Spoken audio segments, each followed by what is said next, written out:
Hello guys, स्वागत है आप सभी का हमारे यूट्यूब चैनल पर। तो आज के इस वीडियो लेक्चर में मैं आपको पढ़ाने वाला हूँ मोस्ट इम्पॉर्टेंट इडियम्स, जो कि होने वाला है इंग्लिश ब्लैक बुक से। और इसमें का हम जो 200 मोस्ट रिपीटेड इडियम्स है, जो कि एसएससी के एग्जाम में कई बार आया हुआ है, इसका सेट नंबर 9 पढ़ने वाले हैं, जिसमें 81 से लेकर के 90 तक के इडियम्स को कवर करेंगे। बाकी आपको इसका पीडीएफ लेना है तो हमारे इस चैनल से जुड़ जाइएगा, आपको इसका फ्री पीडीएफ मिल जाएगा। तो चलिए बिना टाइम वेस्ट के वीडियो की शुरुआत करते हैं। पहला इडियम्स आपके सामने है,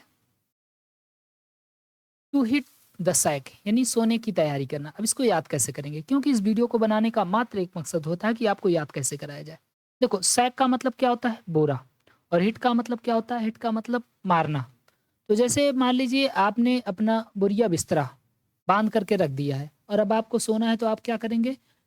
हिट करेंगे किस पर? सैक पर, यानी अपने बोरे पर हिट करेंगे कि वो खुल जाए, और उसके बाद उसको बिछाएंगे उछाएंगे। बिछाने के बाद आप क्या करेंगे? सोने की तैयारी करेंगे। तो अगर आप सैक पर हिट करते हैं, यानी बोरे पर मारते हैं, तो इसका मतलब आप क्या करने जा रहे हैं? अब आप सोने की तैयारी करना चाहते हैं। कभी भी हम क्या सैक यानी बोरे पर हिट करेंगे तो हम सोने की तैयारी करने वाले हैं। ओके, इंग्लिश मीनिंग देख लेते हैं। टू प्रिपेयर फॉर स्लीप, यानी सोने के लिए तैयार होना। वेंट टू बेड, यानी बिस्तर पर जाना।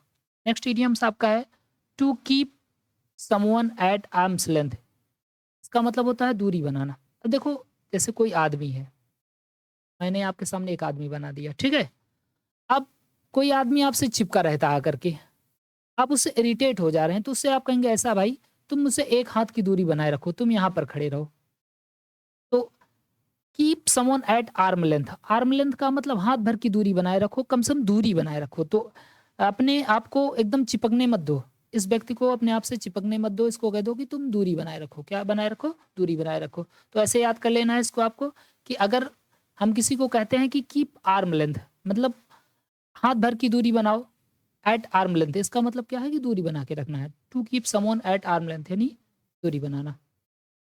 इंग्लिश मीनिंग देख लेते हैं, to be at distance with someone, यानी किसी से दूरी बनाना।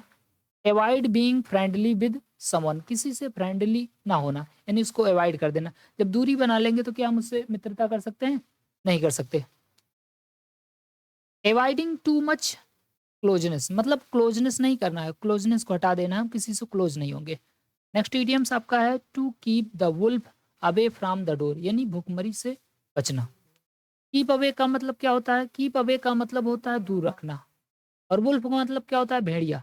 भेड़िया को डोर से, डोर यानी दरवाजे से दूर रखो। अगर भेड़िए को दरवाजे के पास रखोगे तो भेड़िया क्या करेगा? भेड़िया आपका सारा का सारा खाना खा लेगा, तो आप भूखमरी में आ जाएंगे। तो अगर हम किसी भेड़िए को अपने डोर से यानी दरवाजे से दूर रखते हैं, तो इसका मतलब हम क्या बनाए रखना हम चाहते हैं? कि भुखमरी ना हो। ओके, भुखमरी से हम बचे रहें। तो to keep the wolf away the door का मतलब हो जाएगा भुखमरी से दूर रहना या भुखमरी से बचना। अंग्रेजी मीनिंग देख सकते हैं, to keep up starvation, avoid starvation, दोनों का मीनिंग वही है कि भुखमरी से बचना। अगला है, to miss the bus or boat, यानी मौका गंवा देना। तो कहते हैं ना, एक ही बस थी, मान लीजिए आपको कहीं जाना है और आपको बस से जाना है, और वहां से एक ही बस जाती है। अब बस जो है छूट गई, तो बस छूट गई, इसका मतलब आपका मौका जो था जाने का, वो भी क्या हो गया? छूट गया। इस बात को आपको याद रखना है कि अगर बस छूट गई, इसका मतलब हमारा अंतिम मौका चला गया। तो चाहे बस मिस कर दें या बोट मिस कर दें, इसका मतलब हम मौका गवा दिए। यहाँ पर हम देख लेते हैं meaning, to miss an opportunity, यानी अवसर को गवा देना।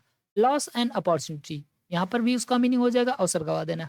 नेक्स्ट इडियम्स, अगला इडियम्स है, टू टेक टू टास्क, यानी बुरी तरह से फटकारना। देखो, किसी को आपने बहुत सारा काम दे दिया कि आपको बहुत सारा काम करना है। अब इतना काम दे दिया, इतना काम दे दिया कि वो कर नहीं पा रहा है। अब कर नहीं पा रहा है, बाद में आप गए देखे तो काम नहीं कर पाए, तो आप क्या करेंगे? उसको बहुत बुरी तरह से फटकारेंगे। टू टेक टू टास्क, यानी काम दे देंगे और काम नहीं कर पाएगा तो क्या करेंगे? हम उसे बहुत बुरी तरह से फटकारेंगे, यानी इसको हम डांटेंगे। ओके, चलिए इंग्लिश मीनिंग इसका देख लेते हैं। इंग्लिश मीनिंग है पनिश, यानी किसी को दंडित करना। डांटेंगे, फटकारेंगे, काम नहीं करेगा तो उसे पनिशमेंट देंगे। टू रिब्यूक, रिब्यूक का मतलब भी क्या होता है? डांटना। टू स्कोल्ड समन, किसी को डांटना। गेट एन ऑफिशियल रिप्रीमेंड, यानी किसी को रिप्रीमेंड करना, डांटना, फटकारना। अगला है अचाक या केक वॉक। तो देखो, इसको याद कैसे करेंगे? केक वॉक, ऐसे केक है और केक पर आपको चलना है, ये कंपटीशन है। ऐसे बहुत सारा केक रखा हुआ है और आपको क्या करना है? उस केक के ऊपर चलना है। अब बताओ, ये बहुत टफ कार्य होगा कि बहुत आसान कार्य होगा? तो जब भी हम केक के ऊपर चलेंगे तब तो ये बहुत आसान काम होगा ना। तो केक के ऊपर चलना बहुत ही आसान काम है। अचाक वाक्य या केक वाक्य क्या है? अत्यंत सरल कार्य। समथिंग वेरी इजी, कोई चीज़ बहुत आसान। एन ईजी अचीवमेंट मतलब एक छोटी सी उपलब्धि, आसान उपलब्धि। एक्सट्रीमली ईजी, बहुत ज़्यादा ईजी। नेक्स्ट इडियम देख लेते हैं, अडाइम अ डजन, ये बहुत इंपॉर्टेंट है। अडाइम अ डजन का मतलब होता है कौड़ी के भाव, मतलब जिसकी वैल्यू बिल्कुल ना हो। तो अडाइम अ डजन मतलब अगर आप किसी चीज़ को एक एक दर्जन में खरीद ले रहे हैं तो इसका मतलब है कि उसका कोई वैल्यू नहीं। अब जैसे आप गए मान लीजिए अंगूठी खरीदना है, तो क्या आप अंगूठी एक दर्जन खरीद सकते हैं? नहीं खरीद सकते हैं। लेकिन केला खरीदना है तो आप केला खरीद सकते हैं दर्जन में ना, तो उसका भाव कम होता है। तो अडाइम अ डजन का मतलब होता है किसी चीज़ का मूल्य कम होना। इंग्लिश मीनिंग देख लेते हैं, very common of no particular value, मतलब बहुत ही कॉमन होगा, उसकी कोई विशेष वैल्यू नहीं होगी। 88 में देखते हैं, अ स्टार्म इन टी कप, यानी बात का बतंगड़ बनाना। ये भी कई बार आया हुआ है। जैसे मान लीजिए कोई चाय का प्याला है, ठीक है?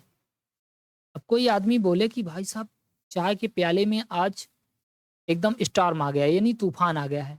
तो चाय के प्याले में तूफान आने का मतलब क्या है? इसका मतलब कि वो छोटी सी बात रही होगी, या चाय जो भी भरी होगी वो गिर गई होगी। अब उसको कह रहा है कि तूफान आ गया, छोटी-मोटी बात थी, उस बात पर वो क्या कर दिया, उसको बड़ा बना दिया। तो स्टॉर्म इन टी कप यानी चाय के कप में स्टॉर्म आना, यानी तूफान आना। तो चाय के कप में तूफान आएगा तो बहुत बड़ा थोड़ी ना होगा, बहुत छोटा होगा, तो यानी छोटी-मोटी बात का बतंगड़ बना देना। ओके, चलिए इसका इंग्लिश मीनिंग देख लेते हैं अब हम लोग। बिग फस ओवर अ स्मॉल मैटर, मतलब छोटी बात पर बिग फस यानी बड़ी बहस। A lot of anger and worry about trivial things, मतलब बहुत ज़्यादा गुस्सा और बहुत ज़्यादा चिंता अबाउट ट्राइवियल थिंग्स, छोटी-मोटी बातों पर, मामूली सी बातों पर बहुत ज़्यादा गुस्सा करना। नेक्स्ट आपका है अ व्हाइट एलिफेंट, इसका मतलब होता है महँगा और परेशानी का स्रोत। तो देखो इसको याद कैसे करेंगे? ऐसे मान लीजिए आपको हाथी खरीदना है, ठीक है? अगर आपको हाथी खरीदना है, तो हाथी वैसे नॉर्मली कैसे होता है? नॉर्मली जो कलर का होता है, लेकिन आप कोई हाथी ऐसा खरीद लेते हैं, जो कि एकदम व्हाइट होता है। अब व्हाइट हाथी अब ऐसा तो है नहीं कि सस्ता में मिल जाएगा। व्हाइट हाथी जो है, अगर नॉर्मल हाथी 2 लाख का मिल रहा है, तो व्हाइट हाथी कितने का मिलेगा? कम से कम 10 लाख का मिलेगा। तो ये क्या हो जाएगा? बहुत ज़्यादा महँगा हो जाएगा। लेकिन क्या इस हाथी और मतलब जो नॉर्मल हाथी होता है, क्या उससे वो अलग होगा? वो तो वही सेम होगा ना। तो चाहे जैसा हाथी हो, बस उसका रंग सफ़ेद होने की वजह से वो बहुत ज़्यादा महँगा आ गया। तो व्हाइट एलिफेंट, अगर हम व्हाइट एलिफेंट को खरीदेंगे तो वो क्या होगा? बहुत ही ज़्यादा महँगा हो जाएगा। ठीक है? तो व्हाइट एलिफेंट क्या होता है? बहुत ज़्यादा महँगा होता है। इसको ऐसे याद कर लेंगे। और लास्ट है आपका एज़ फिट एज़ फिडल, यानी बहुत अच्छे स्वास्थ्य में। तो देखो एज़ फिट एज़ फिडल, इसको याद कर लेना आप। इंग्लिश मीनिंग देख लेते हैं, स्ट्रॉन्ग एंड हेल्दी, मतलब बहुत ही मजबूत और स्वास्थ्यप्रद। इन परफेक्टली हेल्दी कंडीशन, एकदम अच्छे स्वास्थ्य में होना।